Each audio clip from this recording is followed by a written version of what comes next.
Hi guys, यार कैसे हैं आप सब लोग। आज इस वीडियो में बात करने वाले हैं लव बर्ड ब्रीडिंग टिप्स के ऊपर कि भाई अगर हम भी अपने घर में लव बर्ड रखे हैं या फिर उनसे रख के ब्रीड लेना चाहते हैं तो किन बातों का हमको ध्यान रखना चाहिए जिससे जो हमारा लव बर्ड है वो प्रॉपरली ब्रीड करेगा। तो भाई देखो, जो आपको सामने ये लव बर्ड दिख रहा है ये पूरा सेट पेयर है एंड ये रेडी टू ब्रीड पेयर है। मतलब मैंने इसको मटकी प्रोवाइड कर दी है एंड ये कुछ दिनों में अपने आप से ब्रीड करना शुरू कर देगा। बट अगर आप एकदम जीरो से स्टार्ट करिएगा कि किस तरीके से पूरा सेटअप करके किस तरीके से उसमें पेयर डाल के एंड उसको ब्रीडिंग पे लाना है, तो मैं आपको पूरा बताता हूँ स्टेप बाय स्टेप एंड आपको इस तरीके से फॉलो करना है। तो जो इस चीज़ में पहला स्टेप हमें फॉलो करना है वो होता है कि भाई मिनिमम आपको 2 बाय 2 फीट का केज ले आना है, क्योंकि उससे छोटे में लव बर्ड ब्रीड नहीं करेगा एंड उनके लिए स्पेस काफ़ी कम होगा। 2 बाय 2 फीट के केज में आपको 8 पर्च ही लगाना है, 8 डंडा ही।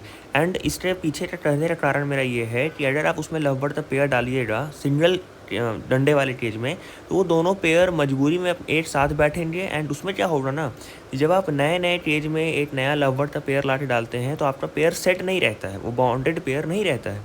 उनको थोड़ा टाइम देना पड़ता है, तभी वो सेट होते हैं तभी वो ब्रीड करते हैं। तो जब आप उसमें 8 पर्च डालिएगा, वो दोनों पेयर जो पेयर आपका है वो साथ में बैठेगा, तो हफ्ते भर 10 दिन 12 दिन 15 दिन में वो अपने आप एक दूसरे के साथ सेट हो जाते हैं। एंड कैसे पहचानना है वो सेट हो रहे हैं, तो वो एक दूसरे के साथ खेलेंगे, एक दूसरे को खाना खिलाएंगे, एक दूसरे को देखेंगे आप सर पे हल्का हल्का खुजलाएंगे, तो उन सब चीज़ों से हम पकड़ लेते हैं कि हाँ भाई ये जो पेयर है हमारा है ये सेट हो चुका है। तो जो पहला स्टेप था हमारा कि भैया सही इन्वायरमेंट देना है उनको, मतलब 2 बाय 2 फीट का केस देना है, उसमें 8 पर्च लगा देना है, खाना पीने का इंतजाम कर देना है एंड उसमें आपको ला के लव बर्ड का कन्फर्म मेल फीमेल का पेयर डाल देना है। इतना हो गया। अब बढ़ते हैं दूसरे स्टेप पे। वो क्या है कि जब 10 से 15 दिन आप उनको टाइम दे देते हैं तो आपका जो पेयर है वो सेट हो जाता है, बॉन्डेड पेयर हो जाता है। जब वो दूसरे में बॉन्डेड हो जाते हैं, आपको दिखता है कि हाँ भाई अब ये इधर खाना वाना एक्सचेंज करा रहे हैं, तो आपको दूसरे स्टेप पे बढ़ के आपको उनको मट्टी या फिर नेस्ट बॉक्स जो भी आप देना चाहते हैं वो आप उनको प्रोवाइड कर दीजिए। तो आपका जो लव बर्ड है उसको धीरे धीरे वो खुद से नेस्टिंग मटेरियल भी आपको देना पड़ेगा, क्योंकि लव बर्ड जो होता है ना भाई वो नेस्टिंग खुद से बनाता है। जैसे आप मेरी मट्टी में देख रहे हैं ये जो घास है, ये घास मैंने मतलब 60-70% तो खुद से बना दिया था, बट 30% के लिए मैं इसको दे दिया था एंड ये ले जाके उसको अंदर सेट कर दिया। तो वो नेस्टिंग मटेरियल दे दीजिए एंड उसको ब्रीड करने का, अंडा देने का एक जगह, मतलब कि मटकी या फिर नेस्ट बॉक्स दे दीजिए। दूसरा स्टेप आपका ये कंफर्म हो गया कि हाँ भाई ठीक है, बॉन्डेड पेयर है, पूरा केज है, पूरा नेस्टिंग मटेरियल मैंने इसको दे दिया, सब कुछ दे दिया। अब तीसरी पॉइंट पर अगर हम बात करें, किसी भी बर्ड से, वो लव बर्ड हो या बजी पैरट हो, कॉकटेल हो या कोई भी बर्ड हो, उनसे ब्रीडिंग लेने के लिए आपको उनको डाइट का बहुत ज़्यादा अच्छा ख्याल रखना पड़ता है। किसी भी चीज़ की कमी, कैल्शियम, विटामिन, न्यूट्रिशन की कमी, थोड़ी सी भी कमी रहेगी ना भाई, तो आपका जो बर्ड है वो ब्रीड नहीं करेगा।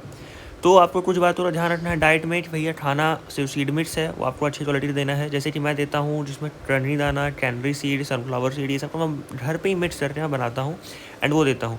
तो आपको वो अच्छी क्वालिटी देना है। उसके बाद आपको हर दिन सॉफ्ट फूड देना है। भाई सॉफ्ट फूड में क्या दे सकते हैं, तो जैसे मैं गेहूँ देता हूँ, किसी दिन चावल देता हूँ, रोटी देता हूँ एंड अगर आप हरे सब्जियों में बात कीजिएगा तो धनिया का पत्ता, मेथी, पालक, ये सब मैं इनको देता हूँ, काफ़ी अच्छे से खाते भी हैं, उनको काफ़ी पसंद भी है।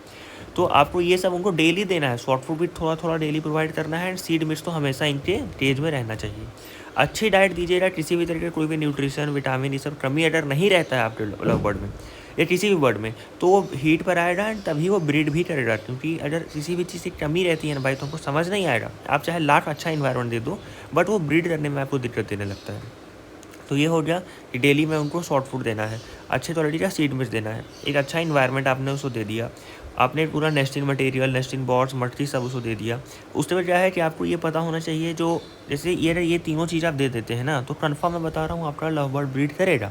बट कुछ जगह पे लव बर्ड तब भी ब्रीड नहीं करता है, तो उस तक दिक्कत क्या है भाई, देखो उसमें दो ही दिक्कत हो सकती है। या तो पहला दिक्कत होता है कि आपका जो लव बर्ड का पेयर मेल फीमेल नहीं है, ये पहली दिक्कत आती है। क्योंकि लव बर्ड में इस तरीके से, जैसे बजी में आप देख रहे हैं कि हम लोग नाक के ऊपर देख के कलर से पहचान लेते हैं कि ये फीमेल है, ये मेल है, बट लव बर्ड में ऐसा नहीं है।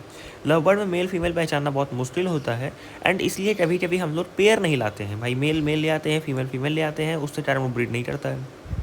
और दूसरा जो दिक्कत वो यही होता है कि यहाँ पे लव बर्ड में न्यूट्रिशन की, विटामिन की, कैल्शियम की, किसी चीज़ की कमी है जो हमको बाहर से समझ नहीं आ रहा है एंड उसके कारण आपका बर्ड जो है वो हीट पे नहीं आ रहा है।